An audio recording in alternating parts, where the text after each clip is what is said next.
he can't be allowed to speak to people, right? Like the problem with letting him loose domestically is he might say something stupid, and so the White House has to come out and clean it up. The problem with him doing it on a much more, international level is we actually could spark World War III. Here's the latest. This is soundbite for Biden in Warsaw, ad-libbing something about President Putin. We will have a different future, a brighter future, rooted in democracy and principle, hope and light, of decency and dignity, of freedom and possibilities. For God's sake, this man cannot remain in power.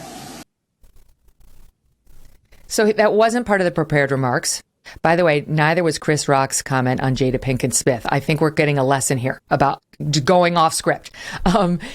And the White House has now spent, the better part of the last 48 hours trying to walk it back. He didn't mean that.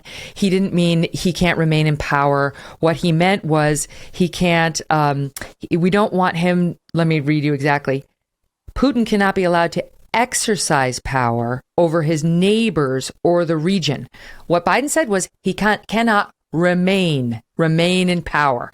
Now they're trying to say he meant allowed to exercise it over his neighbors. Secretary of State Blinken said basically the same, trying to clean it up. He just meant he can't be empowered to wage war against Ukraine.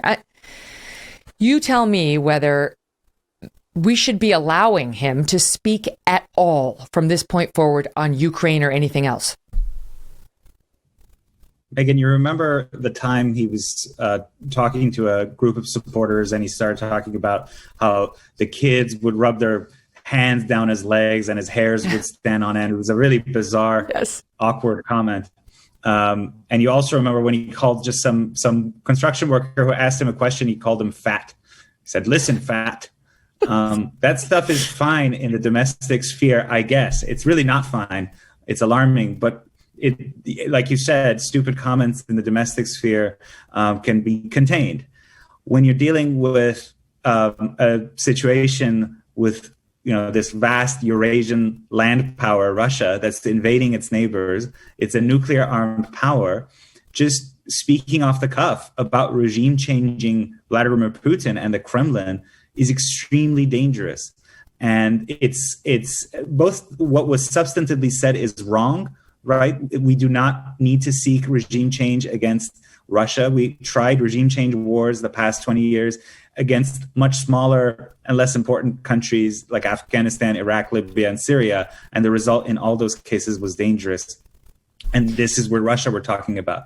So it's substantively the wrong thing to say. But even if this kind of discussion is percolating in the White House, the fact that he can't resist speaking out loud, as it were, in a setting as sensitive as that, he's standing nearby in Warsaw, that he can't self-censor or whatever it was that happened with this lapse, shows you the limits of having a president that, I'm sorry to say, but he's losing mental acuity. Yes. And is a liability for the United States and our allies.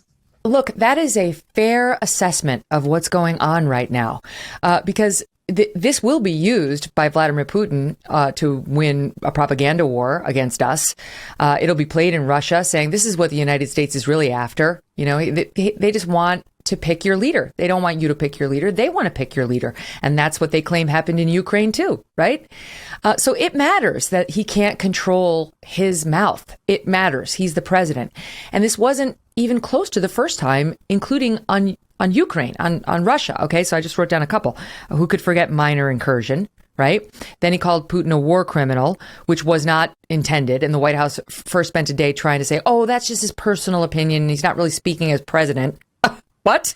Until they were like, no, actually, okay, we'll go with it. He's a war criminal.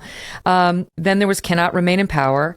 Then he apparently just said to our troops, speaking to our troops about Ukraine, he's talking to the troops over in Poland, saying, oh, the Ukrainians, they'll stand in front of the tanks. You'll see it when you're there. You'll see it. Suggesting that we're about to send American troops into Ukraine, which is a massive news story. But then the White House had to roll that back and say, no, we're not doing that. And then he also said that we were going to respond in kind, quote, respond in kind if Russia uses chemical weapons, meaning we're going to drop a chemical weapon. And then the White House had to spend the next couple of days rolling that back. We didn't mean that. We didn't mean that. He can't control himself. Yeah, and you know what?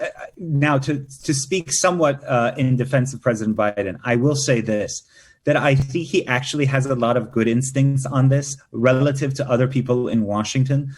You know, there are some really scary hawks in my mind, Kelly, genuine psychos who are dreaming of regime change in Russia and things like this, and are prepared to accept really serious escalation, right? And they are even saying like, okay, well then let's go to World War III, not realizing the nuclear stakes. And I will say that in terms of policy, the Biden White House is more restrained than others who could be in power right now. And that's a blessing, because, you know, the idea, for example, of imposing a no-fly zone over Ukraine, it polls well because a lot of Americans and others in Europe don't know what that means. It means shooting down Russian planes, which would trigger World War III, which would trigger potentially a nuclear exchange. It's really serious stuff. And the Biden administration has resisted that.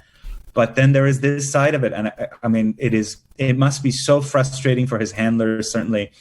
It must be really frustrating for other world leaders. You saw how quickly French, German, other world leaders, Emmanuel Macron most sternly said, no, we don't want to pursue a policy of regime change. This is the kind of thing that prevents de-escalation. Because look, if you make Vladimir Putin think like there's no other off-ramps, that it's his life or his ability to stay in power that are at stake, then he'll have no incentives to act rationally and limit his goals in Ukraine or de-escalate or what have you. So this kind of loose talk really sinks nations. Yeah, exactly. I mean, it's one thing when he's sort of saying something weird over here about smelling girls' hair and so on. It's quite another when we're looking at World War III. Hey, thanks so much for watching. If you like what you just saw, hit the subscribe button for more clips and full episodes.